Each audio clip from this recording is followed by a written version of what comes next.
తాకట్టులో ఉన్న బంగారాన్ని విడిపించి ఆ రోజు ఆన్లైన్ రేటుకే మేము కొంటాం. Sharma gold company. నమస్కారం, సుమన్ టీవీకి స్వాగతం. జూలై మాసంలో ద్వాదశ రాశుల వారికి ఎలా ఉండనుంది, ఏ గ్రహాలు ఏ రాశుల వారికి అనుకూలిస్తున్నాయి, అలాగే ఏ గ్రహాలు అనుకూలించటం లేదు, వాటి వల్ల ఎటువంటి ఫలితాలు ఏర్పడనున్నాయి, ఈ విషయాలను తెలియజేసేందుకు మనతో పాటు ఉన్నారు ప్రముఖ జ్యోతిష్య శాస్త్ర పండితులు బ్రహ్మశ్రీ నందిబట్ల శ్రీహరి శర్మ గారు. గురుగారు నమస్కారం. వాగర్థావివ సంపృక్తౌ వాగర్థ ప్రతిపత్తయే జగతః పితరౌ వందే పార్వతీ పరమేశ్వరౌ. సదాశివసమారంభాం శంకరాచార్య మధ్యమాం అస్మదాచార్య పర్యంతం వందే గురు పరంపరాం. ఆదిత్యాయ చ సోమాయ మంగళాయ బుధాయ చ గురుశుక్ర శనిభ్యశ్చ రాహవే కేతవే నమః. గురుగారు, మీనరాశి వారికి జూలై మాసంలోని ఏ గ్రహాలు అనుకూలిస్తున్నాయి, ఎలా ఉంది వీళ్ళకి? మీనరాశిలో జన్మించినటువంటి చూసుకున్నట్లయితే రాశిలోని రాహువు, అలాగే సప్తమంలో కేతువు, 12వ శని వక్రీకరించే స్థితి పొంది ఉండడం, 12వ తారీఖు వరకు కుజుడు ద్వితీయ స్థానంలో, తర్వాత తృతీయ స్థానంలో గురువుతో కలిసి షేర్ చేసుకోవడం, అలాగే 16వ తారీఖు నుంచి రవి కర్కాటక రాశికి, బుధుడు 19వ తారీఖు నుంచి, శుక్రుడు 6వ తారీఖు నుంచి కర్కాటక రాశి ప్రవేశం చేసినటువంటి ఈ కారణం చేత ఈ యొక్క గ్రహాల యొక్క సంచారం శుభ అశుభ మిశ్రమాల యొక్క ఫలితంగా ఉంటుందని చెప్పవచ్చు. ముఖ్యంగా విద్యార్థులకి నూతన కళాశాల ప్రవేశాలు ఏర్పడడానికి మార్గం సుగమమవుతుంది. అయితే ముఖ్యంగా గమనించుకోవాల్సిన అంశం ఏంటంటే, ఈ గ్రహాల యొక్క సంచారం ప్రభావం వలన లిటిగేషన్ లాంటి వ్యవహారాలు, కోర్టు సంబంధించినటువంటి వ్యవహారాలకి దూరంగా ఉండడమే చాలా మేలనేటువంటి విషయాన్ని గమనించుకోవాలి. అయితే ఆరోగ్యపరంగా ఏవైతే సమస్యలు ఉంటాయో ఆ ఆరోగ్యపరమైనటువంటి సమస్యలు మీకు పరిష్కారం అవుతాయని చెప్పవచ్చు. ఇక అనేక రకాలుగా చెప్పాలి అంటే గృహ సంబంధమైనటువంటి మార్పులు చేర్పులు చోటు చేసుకుంటాయి. నూతన వాహన కొనుగోలు కానీ, గృహంలో మరమ్మతులు చేయడం కానీ ఇలాంటివి అనేకంగా శుభఫలితాలు ఏర్పడతాయని చెప్పవచ్చు.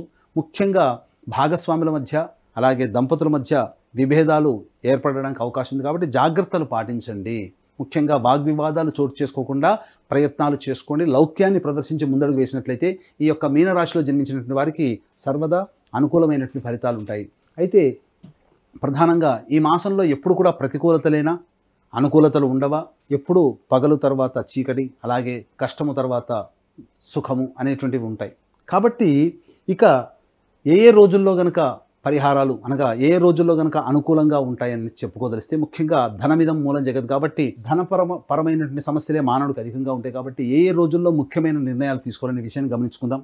ముఖ్యంగా ఈ యొక్క జూలై నెలలో మీరు ఏవైతే పనులు అనుకుంటారో ఆ పనులకి సంబంధించి ప్రయత్నాలు చేస్తారు. ఆ ప్రయత్నాలకు సంబంధించినటువంటి సంపూర్ణమైనటువంటి ఫలితం 26, 27 తారీఖుల్లో మీకు లభించబోతుంది. ఇక 3వ తారీఖు, 4వ తారీఖు, 30, 31 తారీఖుల్లో నూతన వ్యక్తుల యొక్క పరిచయము, అలాగే సోదర సోదరీమణులు, బంధువులు, మిత్రులతో వినోదము, విహారయాత్రలు చేసేటువంటి అవకాశాలు, ఆనందంగా గడిపే అవకాశాలు ఈ 3, 4, 30, 31 తారీఖుల్లో ఉంటాయి. అనగా మాస ప్రారంభం, మాసాంతము ఆనందదాయకంగా గడుస్తుందని చెప్పవచ్చు. ఇక 10, 11, 12, 13, 14 తారీఖుల్లో మరియు 22, 23 తారీఖుల్లో ధనము అధికంగా లాభిస్తుంది. వ్యాపార రంగంలో ఉన్నటువంటి వారికి అధిక ధన ప్రాప్తి కలుగుతుంది. అలాగే ఉద్యోగంలో ఉన్నటువంటి వారికి పదోన్నతితో కూడుకున్నటువంటి స్థితి కానీ, లేదా ఇంక్రిమెంట్లు కానీ లభిస్తాయని చెప్పవచ్చు. ఇక ఈ వ్యక్తులతో మనం ఇచ్చినటువంటి డబ్బు ఇక రాదు అని చెప్పి మీరు ఆశ వదులుకుంటారో ఆ వ్యక్తుల నుంచి మీకు ఇంటిమేషన్ లభించడం, కొంతవరకు ధనప్రాప్తి, ఆకస్మికమైనటువంటి ధనప్రాప్తి లభించడం జరుగుతుంది.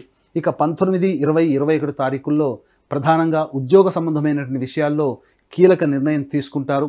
అలాగే ఉద్యోగ మార్పుకి కానీ, ఉద్యోగ బదిలీలకి కానీ సంబంధించినటువంటి ప్రయత్నాలు మీకు ఈ 19, 20, 21 తేదీల్లో అనుకూలిస్తాయని చెప్పవచ్చు. భవిష్యత్ ఆశాజనకంగా ఉండే నిర్ణయాలు ఈ 19, 20, 21 తారీఖుల్లో మీ జీవితంలో ఏర్పడబోతున్నాయి. కాబట్టి దానికి అనుగుణంగా మీ భవిష్యత్తు ఆధారమై ఉంటుందని చెప్పవచ్చు. కాబట్టి ఏతావాత ధన ప్రవాహం అధికంగా ఉన్నటువంటి కారణం చేత ఏదైనా కానీ ఖర్చు పెట్టాలి, ధనం కోసం ఎదురు చూసేవాళ్ళు 10, 11, 12, 13, 14 తారీఖుల్లో, 22, 23 తారీఖుల్లో కనుక మీరు ప్లాన్ చేసుకున్నట్లయితే అంతా మీకు మంచి జరుగుతుందని చెప్పవచ్చు. ఇక శుభం గురించి చెప్పుకున్నాం. ఇక ప్రతికూలతలు, అనుకూలంగా లేని రోజులు ఎలా ఉండబోతున్నాయి, ఎప్పుడెప్పుడు వీటికి సంబంధించినటువంటి నియమాలు పాటించాలని అనుకున్నప్పుడు ముఖ్యంగా 15, 16, 24, 25 తారీఖుల్లో అధిక ధన వ్యయం అయ్యేటువంటి అవకాశాలు ఉన్నాయి. కాబట్టి ఖర్చు పెట్టాల్సినటువంటి సందర్భం వచ్చినప్పుడు ఈ 15, 16, 24, 25, 3, 4, 28, 29 తారీఖులు మీరు వదులుకోవడమే చాలా మంచిదని గమనించాలి. 10 రూపాయలతో వస్తువు కొనుక్కుందాం అనుకుంటే 15 రూపాయలు ఖర్చు అయ్యేటువంటి అవకాశాలు ఉంటాయి. ఈ 3, 4, 28, 29, 15, 16, 24, 25 తారీఖుల్లో కాబట్టి జాగ్రత్తలు పాటించండి. ఇక 5వ తారీఖు 6వ తారీఖుల్లో గృహంలో మార్పులు చేర్పులకి ఖర్చులు అధికంగా ఉంటాయి, ప్రశాంతత ఉండదు, సంతృప్తి లేనటువంటి జీవితాన్ని పొందుతారు, తల్లిగారి ఆరోగ్యం పట్ల శ్రద్ధ వహించాల్సినటువంటి పరిస్థితి.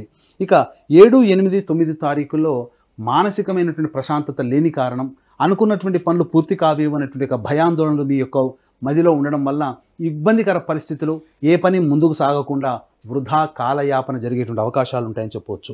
ఇక ముఖ్యంగా 17, 18 తారీఖుల్లో మీ సంతానంతో విరోధం ఏర్పడేటువంటి అవకాశం ఉంటుంది. కాబట్టి మీ సంతానంతో మీకు వాగ్వివాదాలు చోటు చేసుకుంటాయి. కాబట్టి లౌక్యంతో వాటిని దూరంగా ఉండండి అని చెప్పవచ్చు. ముఖ్యంగా సంతానం కోసం ఎదురు చూసేటువంటి వ్యక్తులు ఎవరైతే ఉంటారో 17, 18 తారీఖుల్లో ఆ నిర్ణయాన్ని వాయిదా వేసుకోవడం అనేటువంటిదే చాలా మంచిదైనటువంటి విషయాన్ని గమనించుకోవాలి. ఏతావాత చెప్పుకొచ్చిందే శుభ అశుభ మిశ్రమాల ఫలితాలు ఈ యొక్క మీనరాశిలో జన్మించినటువంటి వారికి ఉంటాయి. కాబట్టి జాగ్రత్తగా మీరు చెప్పినటువంటి విధానం, ఆ చెప్పిన రోజుల్లో కనుక మీ యొక్క నిర్ణయాలు కనుక ఉన్నట్లయితే తప్పకుండా మీకు మంచి జరుగుతుందని చెప్పవచ్చు. అయితే మీనరాశి వారికి ఏలిన నాడిశని ప్రభావం కూడా ఉన్నటువంటి కారణం చేత దైవానుగ్రహ ప్రభావము తప్పనిసరి. కావున దీన్ని దృష్టిలో పెట్టుకుని ఈ నెల 21వ తారీఖు రోజున గురు పూర్ణిమ సందర్భంగా దక్షిణ కైలాసంగా పిలువబడేటువంటి శ్రీకాళహస్తి క్షేత్రంలో విద్యార్థుల కోసం ప్రత్యేకించి దక్షిణామూర్తి సరస్వతి హోమాలు, అలాగే ఏలిన శని ప్రభావం గురైనటువంటి శని దోషానికి గురైనటువంటి వృషభ, మిథున, కర్కాటక, సింహతుల, వృశ్చిక, మకర, కుంభమీన రాశిలో జన్మించినటువంటి వారికి శనీశ్వర హోమం, అఘోర పాశుపత మంత్ర హోమంతో పాటు శ్రీకాళహస్తి క్షేత్రంలో రాహుకేతు పూజలు, అలాగే వివాహం, ఉద్యోగము, అనారోగ్య సమస్యలకి నివారణకి 18 రకాల హోమాది కార్యక్రమాలు కేవలం 1500 రూపాయల రుసుముతో మీ గోతనామాదులతో చేయించడం జరుగుతుంది. అలాగే ఈ యొక్క సంవత్సరం అంతా కూడా మా పీఠం ఆధ్వర్యంలో కార్యక్రమాల్లో మీ కుటుంబ సభ్యుల గోతనామాదులు అందరితో సహా నమోదు చేసుకోదలిస్తే నమోదు చేసుకోవచ్చు. అవకాశం ఉన్న వాళ్ళు కార్యక్రమ తదనంతరం కాంటాక్ట్ చేసి పూర్తి వివరాలు తెలుసుకోండి. ఈ నెల 21వ తారీఖు రోజున గురు పౌర్ణమి సందర్భంగా శ్రీకాళహస్తిలో జరిగేటువంటి కార్యక్రమంలో కేవలం అతి కొద్ది మందికి మాత్రమే అవకాశం అనేటువంటి ఉంది. కాబట్టి ఈ యొక్క అవకాశాన్ని వీక్షించేటువంటి సుమన్ టీవీ ప్రేక్షకులు సద్వినియోగపరచుకోగలరని చెప్పవచ్చు. గురుగారు, ఇంకా ఎటువంటి పరిహారాలను పాటించాలి, ఏ దైవారాధన చేసుకోవాలి వీళ్ళు? ఈ యొక్క మీనరాశిలో జన్మించినటువంటి వారికి శుభాశుభ మిశ్రమం, గ్రహాల యొక్క అనుగ్రహం సంపూర్ణంగా లేని కారణం, అలాగే కర్మకారకుడైనటువంటి శని వక్రీకరించి ఉండడం, ఈ కారణం చేత చేపట్టేటువంటి ప్రతి పని మీకు 2-3 సార్లు చేపట్టాల్సినటువంటి పరిస్థితి రావడం, ఈ కారణం చేత ప్రతిరోజు కూడా కాలసర్పదోషముతో కొంత ఇబ్బంది పడేటువంటి అవకాశం ఉంది. కాబట్టి కాలభైరవ అష్టక పారాయణం ప్రతిరోజు రోజుకి 3 సార్లు పారాయణం చేయడం, అలాగే రావి చెట్టు చుట్టూ నారాయణాయ నమః అంటూ 27 సార్లు ప్రదక్షిణ చేసి తూర్పు వైపున కూర్చొని విష్ణు అష్టోత్తరం 3 సార్లు పారాయణం చేయండి. వెంట తెచ్చుకున్నటువంటి రాగి చెంబులో నీటిని ఆ రావి చెట్టు మొదట్లో వేసి వెనక్కి తిరిగి చూడకుండా ఇంటికి వచ్చేయండి. ఇక శనివారం రోజున వెంకటేశ్వర స్వామి వారికి అర్చనాభిషేకాదులు లేదా శ్రవణ నక్షత్రం రోజున వెంకటేశ్వర స్వామి వారి కళ్యాణం జరిపించండి. ప్రధానంగా మీరు ఏ సమస్యతో ఉంటారో ఆ సమస్య పరిష్కారం అవుతుంది. ముఖ్యంగా అనుకూలంగా లేని రోజులు మీ యొక్క జాతకరీత్యా 7, 8, 9, 15, 16, 24, 25, 3, 4, 28, 29 తేదీలు. ఈ తేదీలలో ధన వ్యయం అధికంగా ఉంటుంది. కాబట్టి జాగ్రత్తలు పాటించండి, మంచి శుభ ఫలితాలు పొందుతారని ఈ మీనరాశి వారికి చెప్పవచ్చు. గురుగారు, మీనరాశి వారికి జూలై మాసం ఎలా ఉంటుందని విశేషాలను తెలియజేసినందుకు ధన్యవాదాలు. సర్వం శ్రీ ఉమామహేశ్వర పరబ్రహ్మార్పణమస్తు. సుమన్ టీవీలో మీ పర్సనల్ అండ్ బిజినెస్ ప్రమోషన్స్ కోసం కింది నెంబర్కి కాంటాక్ట్ చేయండి.